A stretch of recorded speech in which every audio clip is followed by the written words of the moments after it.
People love big words, heroism, sacrifice, bravery, but real life is quiet. It doesn't slam doors or raise its voice. It just keeps moving, day after day. And if you don't step aside in time, it walks straight over you. People used to ask me, "How do you hold on?" I never knew what to say, as if there had been a choice. 6 years ago, my wife collapsed. Paralysis. The doctors said that was it. She would never stand again, never speak again. "Get used to it," they said. Getting used to things is the most terrifying phrase I know. At first, you don't believe it. Then you hope. And then you simply do what has to be done. Every morning began the same way. I woke up early, before sunrise. The house was wrapped in a silence so thick it felt like if you dropped a spoon, it would shatter forever. I went to the kitchen, turned on the light, and switched it off immediately. I don't like bright light. It cuts into your eyes, especially in the morning. I heated water, always checked it with my elbow. It's more reliable. Hands can lie. An elbow never does. I folded the towels into neat stacks, perfectly aligned. If one was crooked, I fixed it. Order calms me. When things are in order outside, it feels like something inside settles too. Then I went to her. "Good morning, my love." I said it the same way every time. My voice was calm. I made sure it never trembled. She wasn't supposed to hear fear. She lay completely still. But her eyes were alive. Anyone who hasn't seen it wouldn't understand. A body can be like a switched-off television, dark on the outside, but everything still running inside. I gently took her by the shoulder and turned her. Every movement followed a memorized routine, never sudden, always slow. I washed her, changed her clothes, combed her hair. No rushing. Rushing is the enemy. Sometimes I caught myself thinking that I knew her body better than my own, where the bone pressed closer to the skin, where she was sensitive, where irritation might appear. This wasn't romance. This was daily life. After the morning routine, I positioned her comfortably, adjusted the pillows, made sure her neck wasn't bent. Only then did I allow myself to breathe. I ate quickly, tea without sugar, food only to keep from collapsing. Life shrank to a few rooms, and somehow it felt right. The outside world had too much excess. I rarely went out. The store, the pharmacy, and straight back home. The house became a fortress. Sometimes people came by, neighbors, distant relatives. They looked at her, then at me, and sighed. "You're strong," they said. Not everyone could do this. But I didn't feel strong. I felt needed. That's a crucial difference. When someone is needed, they endure. When they're not, they break. I talked to her a lot about everything, the weather, prices, how things used to be. Sometimes I read aloud, newspapers, old books. She liked it when I read. I could tell. Her eyes grew calmer. The house was almost soundless. I rarely turned on the TV. Music got in the way. Silence isn't empty. It's alive. You can hear breathing in it, small movements, life itself. Some nights I didn't sleep. I sat beside her bed and watched her breathe, counted each breath, and I thought, this must be what real love looks like. Not flowers, not words, just being there when someone is at their worst. People told me, put her in a care home, hire a nurse. You're not made of steel. But I couldn't. How do you hand over to a stranger what was entrusted to you once and forever? Back then, I was certain I was doing everything right. I was her support, her wall, the one holding this small world together so it wouldn't collapse. And the most frightening thing of all, I believed it would last forever, that things couldn't get worse, that the bottom had already been reached, that ahead lay only a flat, quiet life. I didn't know one thing then. When life becomes too quiet, it means the truth is hiding somewhere nearby. Relatives rarely come just to visit. If they show up, it usually means they want something. At first, they came one by one, as if by accident. They'd drop in, take a look, sigh, sit for 5 minutes, and leave. I didn't think much of it. I assumed it was guilt. The first to come was her sister. I hadn't seen her in years. She had lost weight. Her eyes darted around the room. Her voice was too soft. "How are you holding up?" she asked. But she wasn't looking at my wife. She was scanning the corners of the house. "We're living," I said calmly. She stepped closer, leaned over the bed, whispered something. My wife lay there, silent. And then she blinked, quickly, sharply, I noticed. But I said nothing. After that, they started coming more often. A brother, a nephew, an aunt whose name I couldn't even remember right away. They were all the same, polite, too polite. They said things like, "You're tired. This is hard on you. You're not young anymore."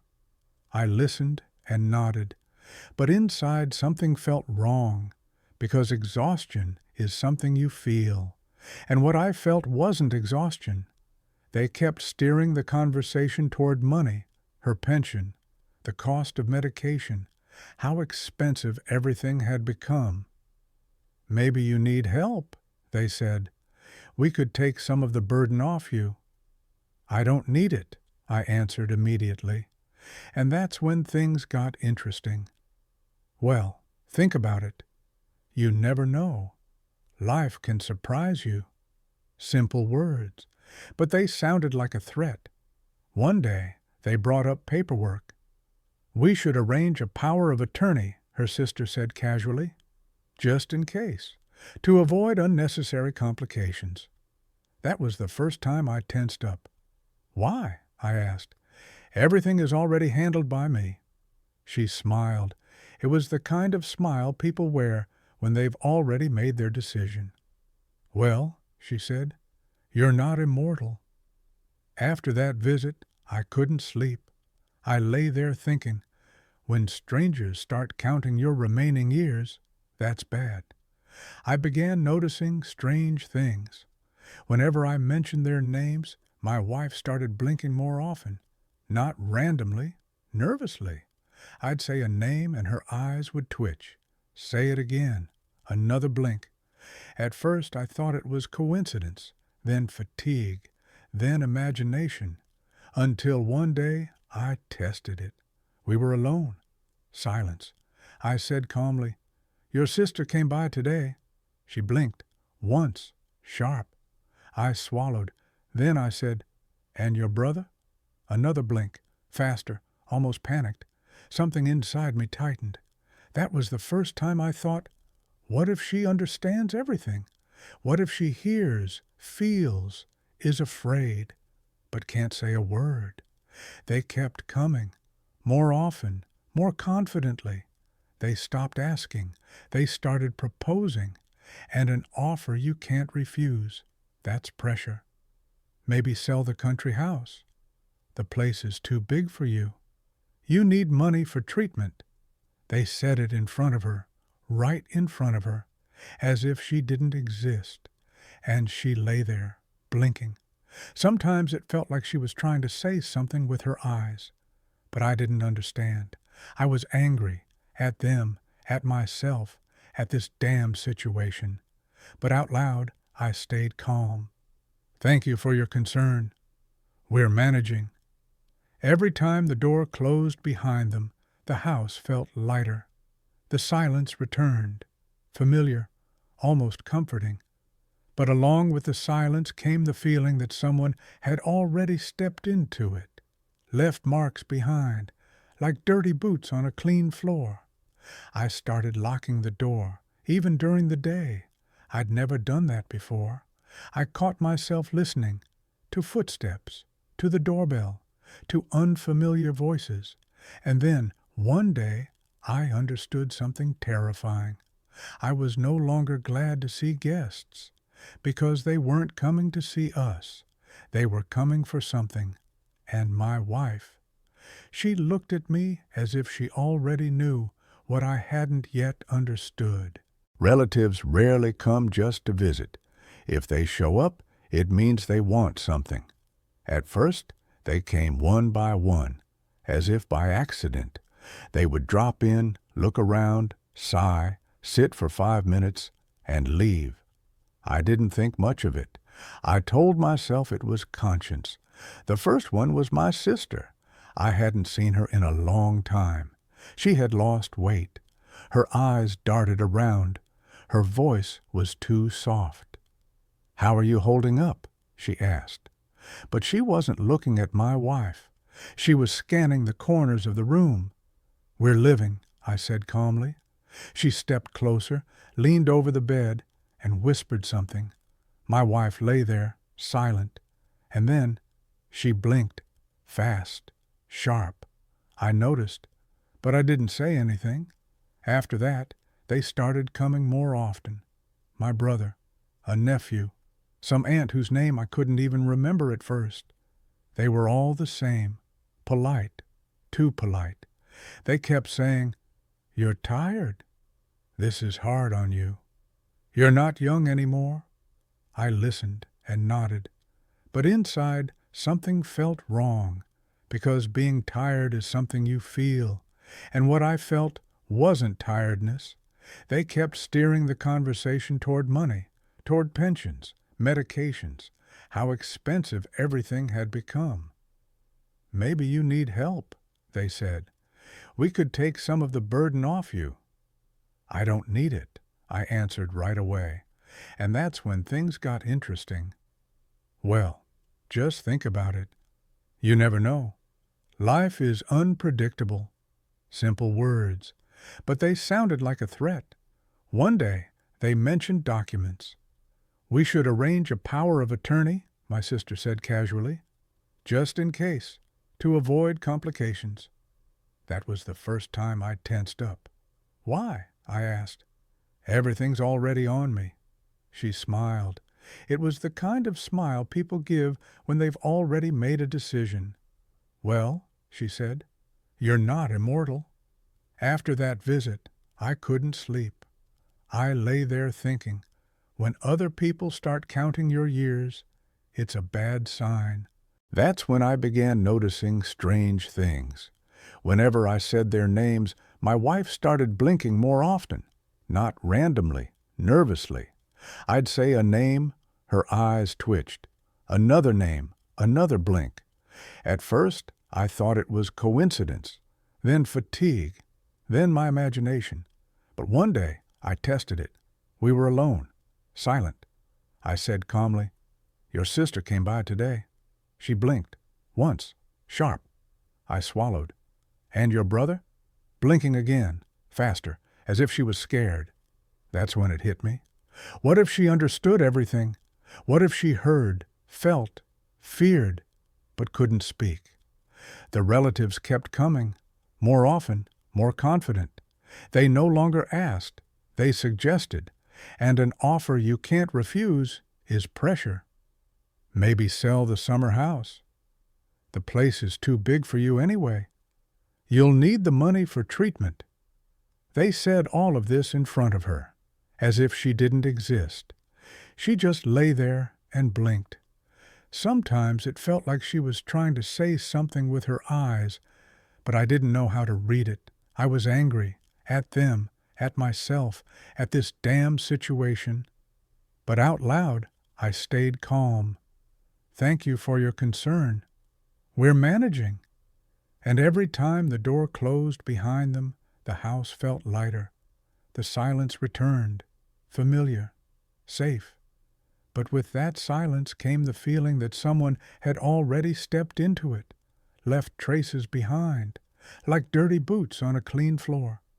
I started locking the door, even during the day. I'd never done that before.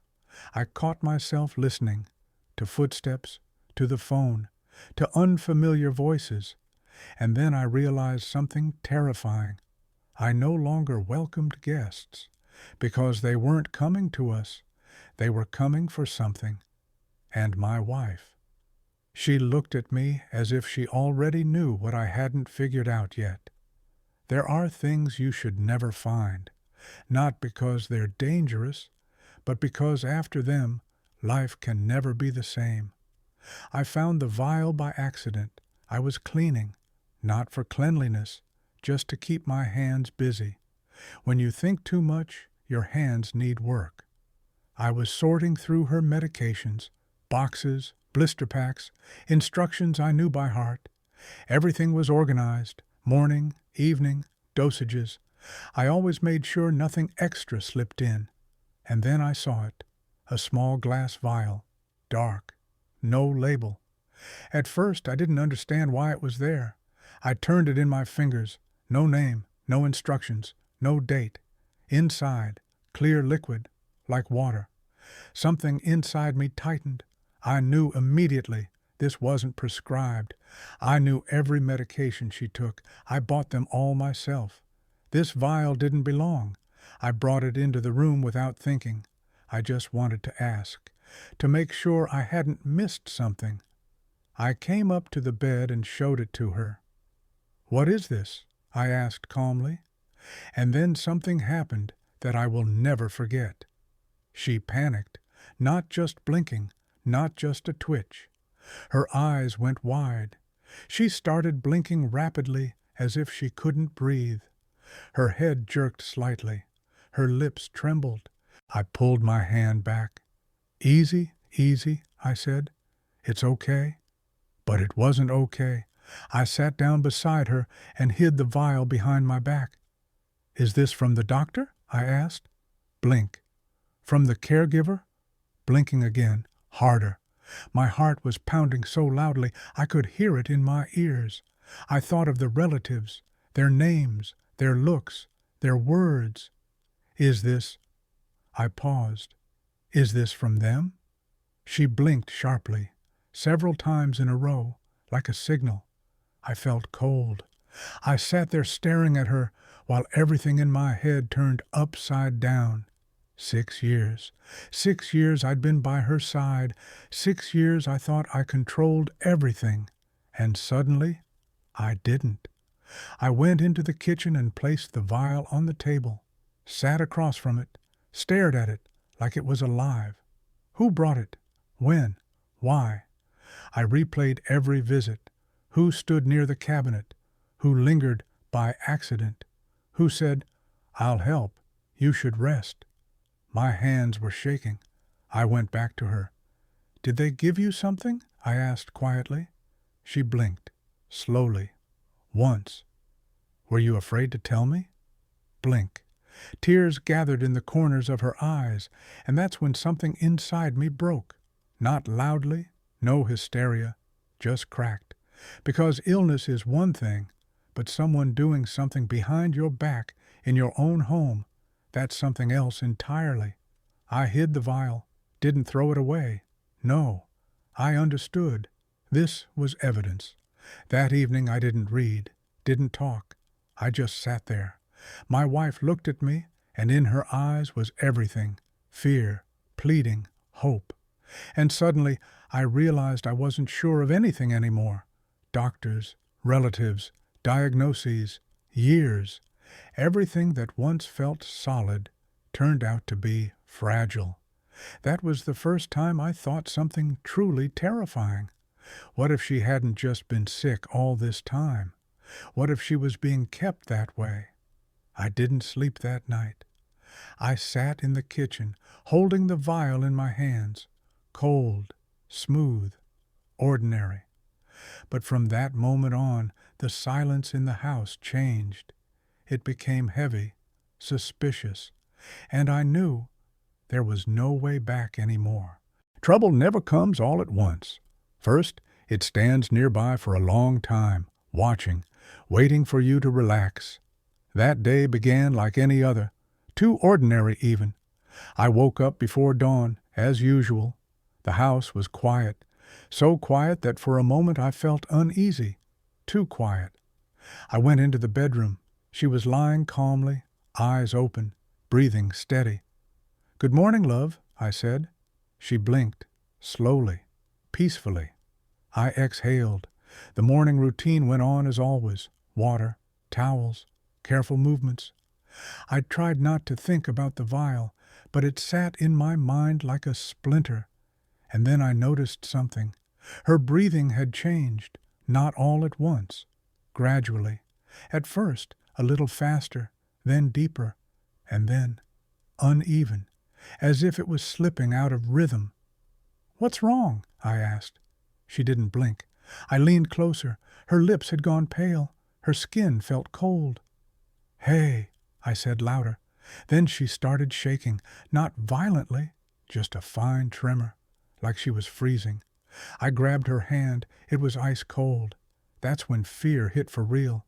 Not quietly, not slowly, all at once. I rushed for the phone. My hands were shaking so badly I missed the buttons. "An ambulance," I said. "Urgent. A woman. Paralysis. She's not well." They asked questions. I answered as best I could. Address, age, diagnosis. While we waited, I sat beside her and talked. About anything. "Hold on. They're coming. It's going to be okay." I didn't know if she could hear me, but silence felt dangerous. The ambulance arrived quickly, too quickly, and that scared me too. 2 paramedics, cold faces, precise movements. They weren't asking me questions anymore. They were asking each other. Machines, connected, measurements taken. When was she last stable? What medications? Who prescribed them? I started to stumble. Paralysis, a long time, medications. I manage everything. One of them looked at me carefully, too carefully. "Are you sure about the diagnosis?" he asked. I nodded, but something inside me dropped. They lifted her onto a stretcher. I followed, feeling the ground turn soft under my feet. Inside the ambulance, I watched the lights blink, the monitor draw lines, strangers' hands doing what I had done for years, and for the first time it became clear I could lose her. At the hospital, everything moved fast, too fast to think. Intensive care, smells, white walls. "Please wait," they told me. Waiting is the hardest thing. I sat on a hard chair, staring at the floor. One thought kept circling in my head. The vial. After a while a doctor came out, young, exhausted. "Are you her husband?" he asked. I nodded. "Tell me." He hesitated. "How long has she been in this condition?" 6 years. He frowned. "We have questions." My heart sank. "The tests show signs of intoxication," he said, "and inconsistencies." "With what?" I asked. "With the diagnosis." He looked straight at me. "There are no organic reasons for this level of paralysis." The words didn't register at first. They passed right through me. "What do you mean? No?" I asked. "We're not making final conclusions yet," he said, "but there are substances that can cause this kind of condition with long-term use." I thought of the vial. "Poisoning?" I whispered. He didn't answer directly. That was worse than a yes. "We'll need to investigate," he said, "and so will you." They let me see her briefly. She lay there, connected to machines, pale, small. I took her hand. "I'm here," I said. "Do you hear me?" She blinked. Barely.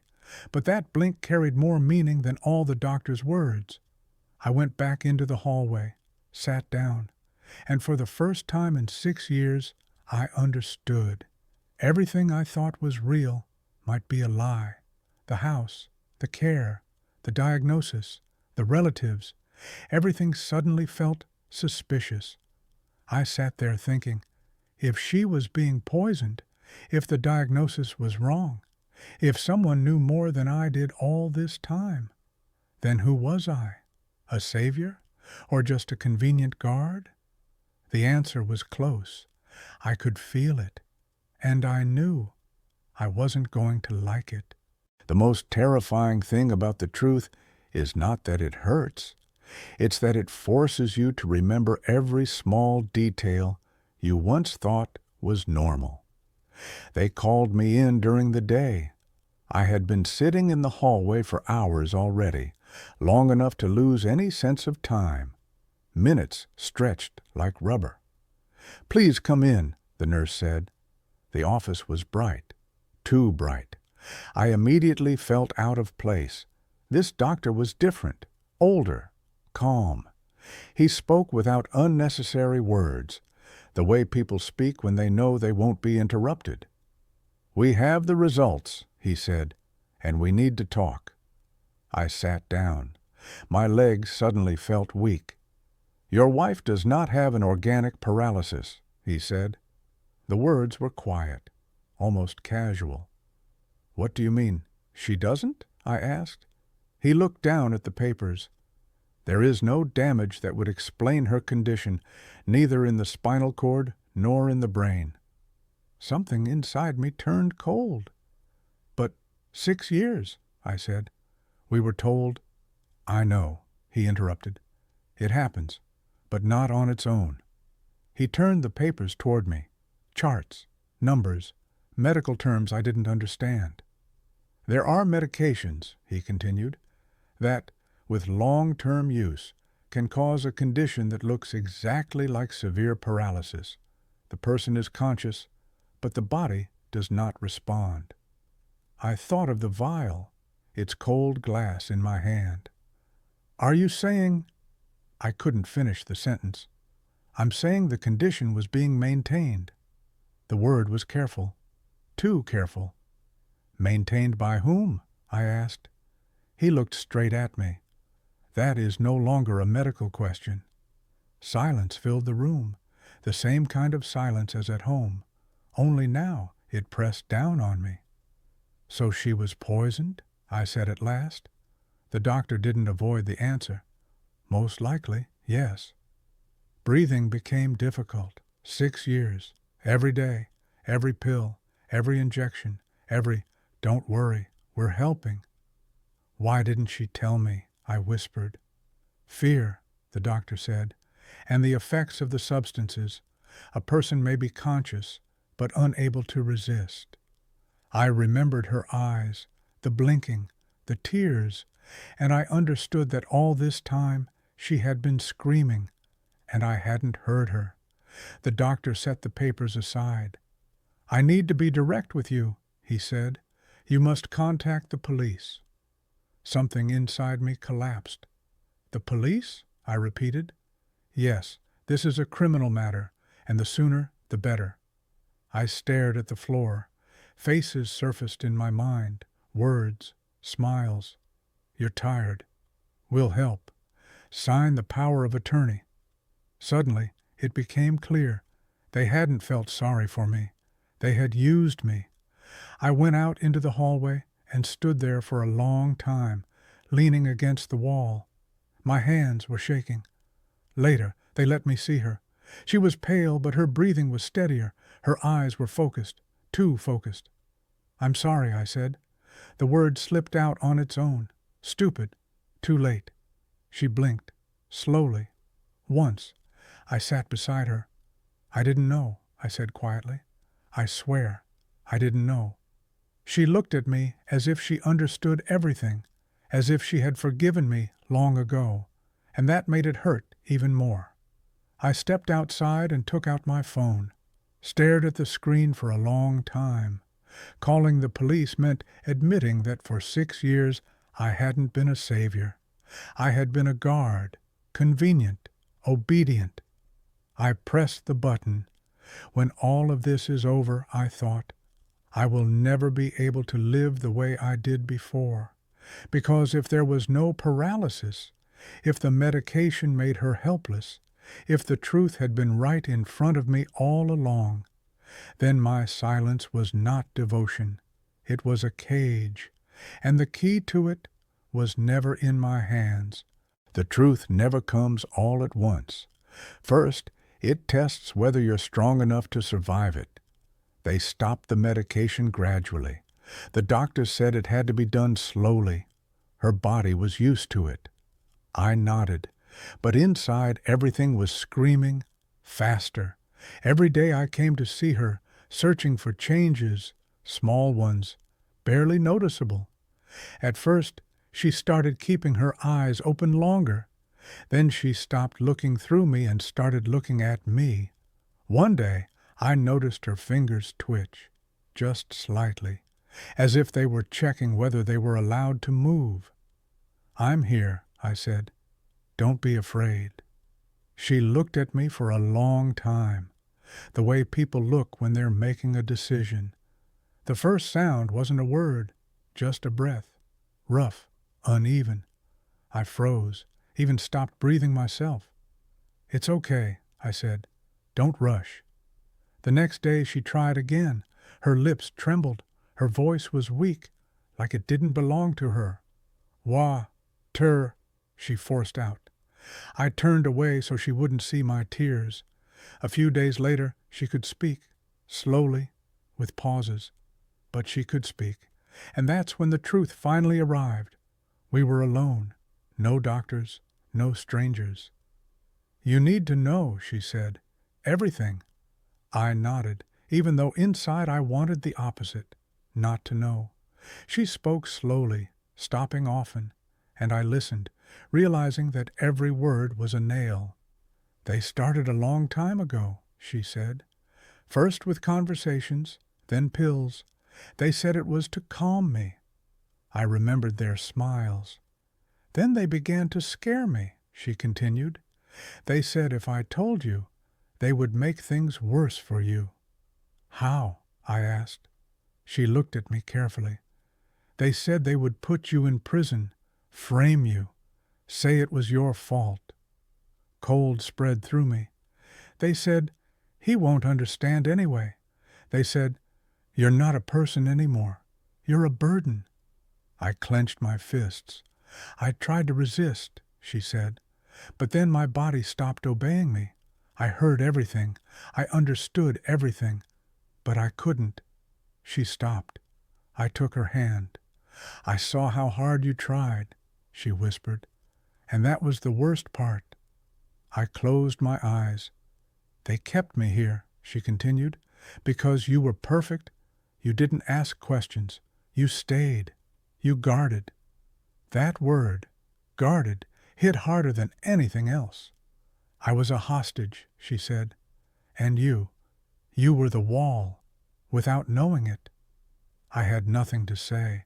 All those years suddenly formed a single picture. Every blink, every pause, every look. "Why didn't you tell me sooner?" I whispered. "I was afraid," she answered. "For you too." In that moment, I understood something terrifying. There were no heroes in this story, only victims. I sat beside her and felt something inside me finally break. My pride, my certainty, my illusion of control. I was no longer the one holding everything together. She was stronger now, because she survived. "I'm sorry," I said. She shook her head. "You're not to blame, but you had to hear it." And I did. That evening, I left the hospital a different man. Not broken, no, empty. Because when the truth finally speaks, it takes away everything you were standing on and leaves you with only one question. What will you do next, now that the silence is over? Sometimes the truth doesn't end. You think you've reached the last one, and then it simply steps aside and shows you another door behind it. I didn't remember him right away. His name surfaced by accident during a conversation with the doctor who was handling the paperwork. He was flipping through the files when he suddenly asked, "Does your wife have a brother?" I nodded. "Had," I said. "He disappeared about 7 years ago." The doctor looked up. "Disappeared how?" I shrugged. Back then, it seemed ordinary. People leave. People vanish. It happens. But the word had suddenly sounded different. My wife's brother. He used to come over, often, too often. He asked questions about medications, about diagnoses, about documents. I didn't like him. Too meticulous, too attentive. He used to say, "Something isn't right here." And I would answer, "The doctors know better." Now that not right returned to me, like a debt. That evening, I asked my wife, carefully, "Do you remember him?" She closed her eyes for a long time, then opened them. "Yes," she said quietly. "He was the first one who understood." Something tightened inside me. "He noticed," she continued, "that I felt worse after their visits, that the medications were strange. He wanted to take me to another doctor." I remembered how angry the relatives had been back then, how they said, "He's sticking his nose where it doesn't belong." "Then he disappeared," she said. "Just stopped coming." "You think—" I began. She looked at me in a way that made finishing the sentence unnecessary. "They got rid of him," she said, "or scared him so badly that he vanished." The phrase "got rid of" sounded casual. That made it worse. I sat down. My hands were shaking. "He knew too much," she continued, "and he wasn't afraid to speak. I remembered him standing at the door once, saying to me, 'If something happens to me, don't believe them.' I laughed then. Now I wanted to scream. I started remembering everything, the conversations, the visits, the arguments, how the family slowly pushed him aside, how they called him problematic, how they eventually stopped mentioning him at all. And I accepted it as normal. It became clear. If they could do this to him, they could do anything. The police began asking questions, many of them, detailed ones, about relatives, about old conflicts, about the disappearance. One day, the investigator said, "Your case may not be the only one." That was when I truly became afraid, because I realized I had lived next to people who didn't just lie. They removed obstacles. I started fearing for myself, for her. Every phone call made me flinch. Every sound outside the door tightened my chest. I kept thinking, if only I had listened back then, if only I hadn't brushed it off, if only I hadn't been so sure of myself. But the past doesn't come back. One night, I sat by her bed and thought, if he were alive, he would be sitting here with us now, and maybe everything would have been different. That's when it became personal. Not just an investigation, not just the truth. It was a debt to her, to him, and to myself. I understood. There was no way back. Because when you know and stay silent, you become the same as them. And I no longer wanted to be a wall. I wanted to be human. Justice never looks the way you imagine it. In movies, it's loud, abrupt, doors slamming. In real life, it's quiet and sticky, like cold sweat.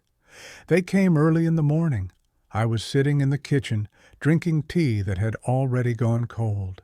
Not because I wanted it. My hands were just doing what they were used to. After everything that had happened, habits held me together better than thoughts. The doorbell rang once, short, confident. I knew immediately it wasn't the neighbors. When I opened the door, there were people standing on the landing, calm, no anger, no emotion. "Are you name?" "Yes." "We're here regarding your relatives." The words were dry, official, and because of that, unbearably heavy. They arrested them one by one, not all at once, as if carefully removing rotten boards from a single house. The sister, the brother, the nephew. I watched them being led away. No screaming, no hysteria, only looks. My sister looked at me as if I had betrayed her, as if I were the one who ruined everything. And that's when I understood something important. They truly believed I was part of the plan. The police questioned me for hours, in circles, documents, signatures, powers of attorney. It turned out the paperwork for the house had been prepared long ago. Signatures forged, dates arranged to make everything look legal. Money had been taken from her account slowly, in small amounts, carefully, so it wouldn't attract attention. "Did you notice anything?" the investigator asked. I shook my head. "Did you trust them?" "Yes." He didn't say anything, but everything was in his eyes. They had used me in the simplest way, brilliantly simple. I was there. I took care of her. I confirmed her condition. If anyone asked, I said, "She's severe, paralyzed. She doesn't speak." I was the perfect cover, not out of malice, out of love. And that was the most disgusting realization of all. When the threats, the blackmail, the recorded conversations came out, I felt physically sick. They told her that if she opened her mouth, something would happen to me. And if I started asking questions, something would happen to her. And the truth was, I really didn't ask anything. I was convenient, calm, predictable. One day, the investigator said, "Without you, it would have been much harder for them." It sounded like a sentence. Yes, they were arrested. Yes, cases were opened. Yes, the truth came out. But there was no relief, because justice doesn't give years back. It doesn't erase looks. It doesn't cancel the nights when she lay there, unable to move. I looked at the empty chairs in the interrogation room and thought, if only I had been different, if only I hadn't been so correct, so confident. Maybe it would have ended sooner. When everything finally went quiet, I returned home, to that same apartment.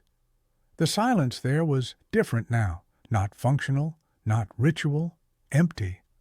I sat on the edge of the bed and realized my entire life had rested on the illusion that I was doing good. But in reality, I was just playing someone else's role well, not a villain, not a hero, an instrument. And the most terrifying part, no one forced me to be one. After everything, there always comes a time when there's nothing left to argue about. Time passed. How much? I didn't count. When you count days, it still hurts. When you just live, it means something has remained. She recovered. Not all at once, not by a miracle. Slowly, stubbornly, step by step. First she could sit, then stand, then walk, holding on to the walls as if they were someone else's shoulders. I watched and felt happy. And at the same time I felt something heavy growing between us. Not hatred, no, something worse. Memory. We no longer lived together. That was the right decision. For her, certainly. Sometimes she came by. Sometimes I did.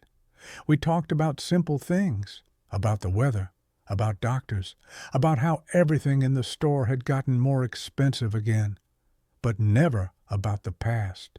The past hung between us like glass, transparent, cold. I no longer took care of her, didn't feed her, didn't adjust her pillows. And then I realized something terrifying. I didn't know who I was without that. For 6 years I had been needed, every day, every minute. And now, just an old man. Sometimes I woke up at night and listened. The silence was different, not functional, not work-related, empty. I thought a lot, too much, about how easy it is to be certain and how dangerous. I truly believed I was a good person, decent, reliable. I believed that if you don't ask unnecessary questions, you don't harm anyone. It turned out to be the opposite. I understood one simple thing that I hadn't wanted to understand before. Silence is also a choice. Sometimes people tell me, "You're not guilty of anything," and I nod, because arguing is pointless. But inside, I know. I was there, I saw, I heard, and I didn't ask. That doesn't make me a villain, but it doesn't make me a hero either. I no longer teach anyone. I don't give advice. When someone says, "Don't get involved, it's none of your business," I stay silent, because I know how expensive that "don't get involved" can be. Sometimes I think about that brother, the one who disappeared, and about myself, about who I was. If I could go back, I would change just one thing. I would ask a question, a stupid one, an uncomfortable one, an unnecessary one.